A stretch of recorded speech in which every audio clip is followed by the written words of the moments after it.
Hi, welcome. I am doing this video from my car because I have kids and a husband and I get interrupted a lot. So I like to call this my car office, or carfus, I think is what it's called. So let's get started on my top 10 things that I believe all young living business builders, new ones, need to know. So first, if I had $1 for every person who said, yeah, sure, I want to earn some extra money, and I could just tell people what they need to do and let them do it, you would think they'd go do it, right? But it doesn't actually work that way. And many people already know what they need to do, but usually they talk themselves out of it for all kinds of reasons. So, many people that I've spoken with in the past, they are on fire to do the business. But what I quickly learn is that they're really on fire to make money and not so much to do the work. So when I start laying the groundwork for what it takes to actually earn money, their motivation usually goes down the tubes. So why? Is it because the work's too hard? No. Is it because they don't have the right skill set? No. So it really boils down to motivation. So if you or I aren't motivated to do the things like, clean the house, exercise, or to do something that we say we want to do, then it's probably not going to happen. The goal that we have in mind really is just a fantasy. So we each really need to dig deep and find out what our true motivation is so that we can continue to get up each day and just do what it takes, the things that we need to do, no matter if we feel like doing it or not. And the ultimate goal is really to find a way to do this, something that is fun, that is rewarding to us, and luckily each of us gets to decide what's going to work for us. So I'm just here to help guide you through the basics, and you get to determine, how you want to proceed. So, do you want to help people? Then do it. Do you want to make an extra $100, $300, $1,000 a month? I can tell you how, but it's up to you to follow through with it. And you can do it, I promise. The question is, will you?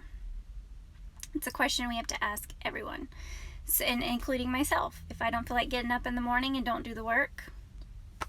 So, the top 10 things a new builder must do. Number 1 is very obvious. Use the products. So, the more products you use, the more stories you're going to have. You need to learn about the products. You can jump into our product education groups like Oily Gurus Worldwide. You can type the name of a product in and you can read all about it. There's tons of information in the units. And that can be as easy as 3 to 5 minutes a day, just looking up one oil a week, one oil a day, and learning about it. You want people to buy the products, right? So do you know about Essential Rewards and why it's valuable and that it's the best bang for your buck? Because if you want to sell something and you want your people to enroll in Essential Rewards, then you need to be experiencing it yourself as well. So use the products, learn about them, join Essential Rewards, and then you'll be able to confidently speak about those things. So number 2 is making time, because we rarely find extra of it. We normally have to give up something that we really like, maybe 1 or 2 TV shows of an evening, a craft, something else. But it's really up to us to decide if building a business for extra income is worth giving up something for it. So you get to decide that. The next thing I would like you to do is just look at your calendar. How many days and how many hours are you willing to dedicate to this business? So just write it down. This is usually where I lose people. They assume that they'll find time, but if we don't put it down as an appointment on a calendar, then pretty much everything else in life is going to take over. You're going to get busy, things are going to come up. I promise that will happen. It's called life. So make an appointment. Okay, number 3, create a goal or a strategy. So I want you to write down the minimum amount of money that you would like to make by this time next year. And it's the minimum amount where you would say, you know what, I am so glad that I plugged into some education and learning because I've accomplished my goal. So don't just write down the end goal. I want you to write down what you're willing to do to get there. So write down, how many hours you said that you would work each day or week realistically, and start there. Maybe write down how many new members you want to join your team each week or each month. Just kind of estimate. What is your plan to get them to enroll?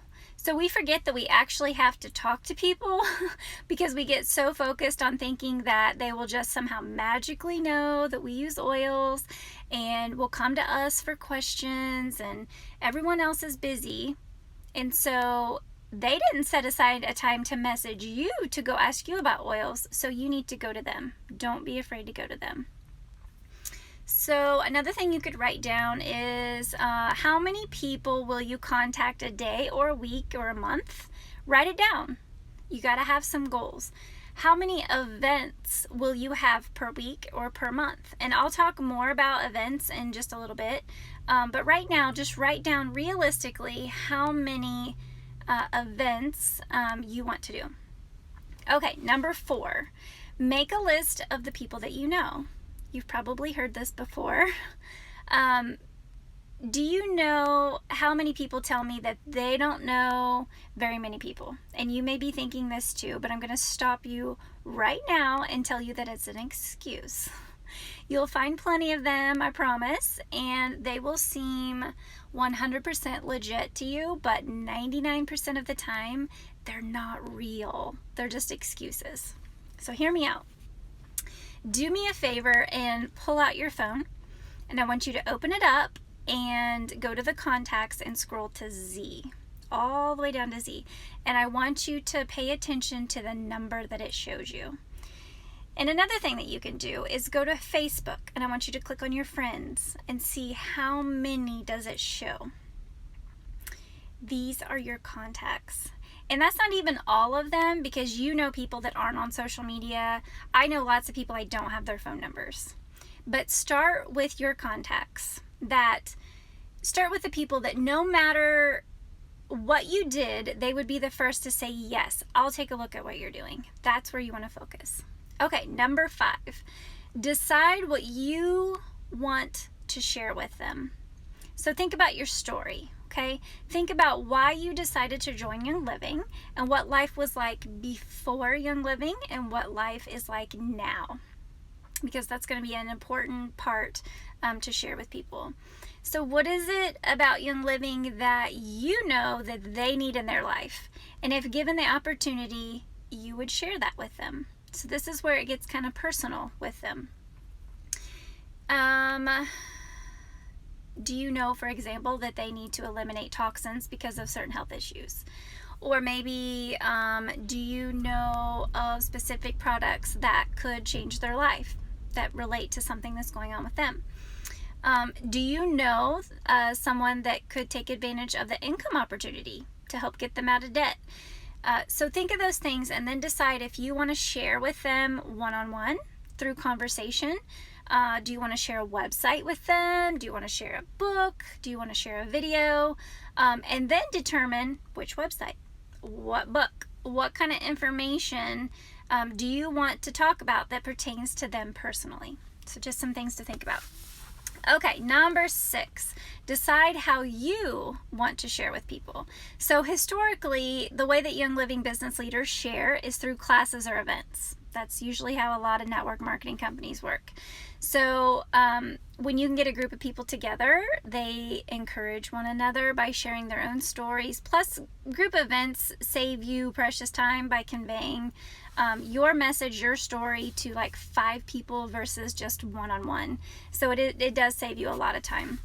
But there are other ways that you can share messages too. So you can go to one-on-one coffee meetings. You can go to the park with play dates. You can do them in your home. Be creative. There's all kinds of ways. You can make a phone call to a faraway friend. You can use video chats like FaceTime or Zoom. Just figure out what works for you. Okay, number 7, craft a personal invitation to have them take a look. This is super important.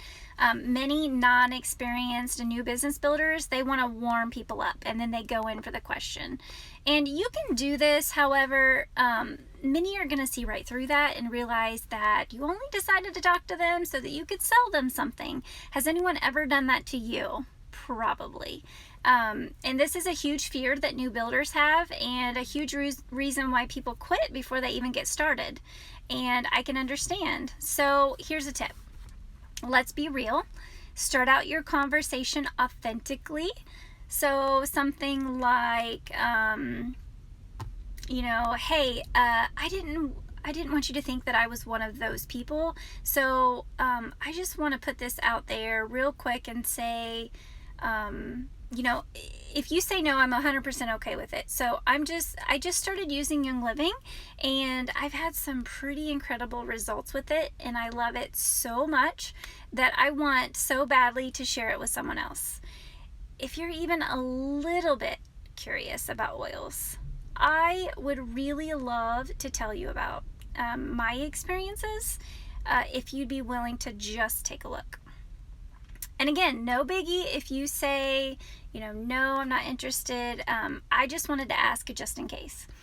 And so wording it authentically is super important. And another example, so for some of those that you don't know so well, you might have to check out their Facebook profile to see what they've been up to.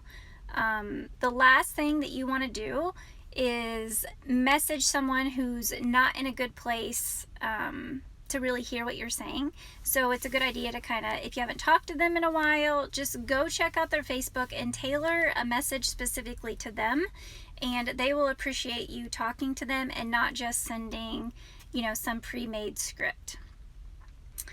Okay, and I'm thinking there are even some others where you will need to rebuild a relationship first. You might want to catch up and wait until there's a good opportunity to share with them. Think of it kind of like fishing. So you don't just cast your line and as soon as you see a fish, you jerk the line, right? It doesn't work that way. You'll totally scare away your fish, and we don't want to scare away the fish. So lastly, I think, think about how you would want to be approached by someone selling their products. What would you want them to say or not say to you to make you feel comfortable with them and what they have to offer? Okay, number 8 is creating an event. So earlier I told you to write down how many events you wanted to have per week or per month, and to think about that. So what is an event? An event is really what you plan to present to someone who says, yes, I want to take a look at what you have. So the event can be up to you.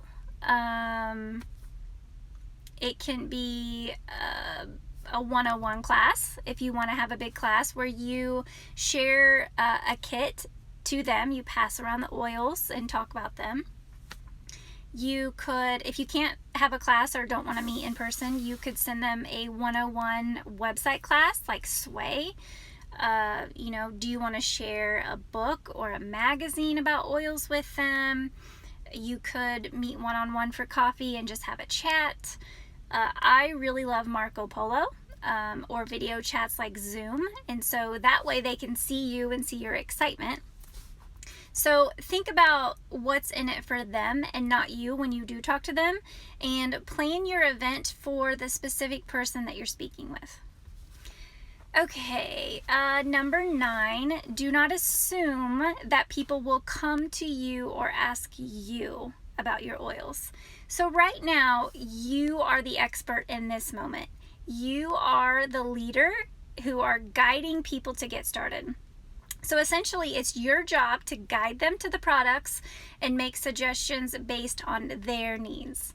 So it's their job to trust you or not. So don't be afraid to tell them your recommendation. You don't have to be like an expert on all products. This is just on how to get them started. The kit is the best bang for the buck. You get head to toe oils, you get a diffuser, which most people want anyway. You get wholesale pricing on everything else that they would want in the future. All that plus 24/7 online access from locals and people all over that have the same kit that they're going to have. So when you start a conversation, finish it. Your goal is to get a yes, no, or maybe, and no's don't count. A no response doesn't count. No's definitely count. No means no. But just don't leave your conversations open-ended. So the goal is not to wonder if they're eventually going to get a kit. You know, do they want one now or not? And just ask the question. Because if it's a no, not right now, then you can move on and grow your business. You will not grow a business beating around the bush with the same people, going in circles and going nowhere. That's the fastest way to discouragement, and it's the fastest way to most people quitting and giving up. So don't do it. Get a yes or a no or a maybe for later. Okay, the last one. Get familiar with how to enroll someone and onboarding them. So think about how you were enrolled. Did you go to a class? Did you sign up with a friend? Did you do it on paper or a website? You know, did they send you a link with their member number? So think about all those things and how you want to enroll someone. So if you log in to your virtual office and you click on Member Services, you can then click on Link Builder, and you can copy your very own link to someone that already has your member number in it. Super simple. They're not gonna, accidentally type in a wrong number when you give them the member number. Just give them the link. So when someone is ready to enroll, do it with them. Pick up the phone, sit with them, walk them through it. Rarely, if you give someone a link, will they actually find the time to go enroll. At least not right now. So you'll save them time and headache if you just offer that service of being there while they do it. You can get them enrolled and started quickly. And it's a great idea to send them a small thank you in the mail after their purchase. You totally don't have to do this. And many people will also send a book like the Essential Oil Pocket Reference, the little blue book, or a tool like the EOPR app. You can get that from Life Science Publishing. Those are really good tools to get them started quickly. And once they order their kit, mark your calendar to follow up. Let them know that you'd like to open that box with them or even over the phone and go over all those oils to help them get started, because they probably don't know a lot at this point, and it's going to help them tremendously if you walk them through it. So don't forget to tell them also about the income opportunity just by sharing with friends. Okay, so these are the top 10 things that I believe all new builders need to know. And I want to add that these things really are simple, but they take work. The real work begins to pay off when the people you enroll start going and doing exactly what you're doing. And this is something called the power of compounding. And so what this means is when you enroll 2 people, and then they enroll 2 people, and then those people enroll 2 people, before you know it, the 2 people that you enrolled turns into 30. So start your new members off right, and you'll quickly see how your business can begin to grow. So thank you guys so much for watching. Now go and do the things to start building your new Young Living business. It's totally going to pay off. You can do this. Plug yourself in. It'll pay off.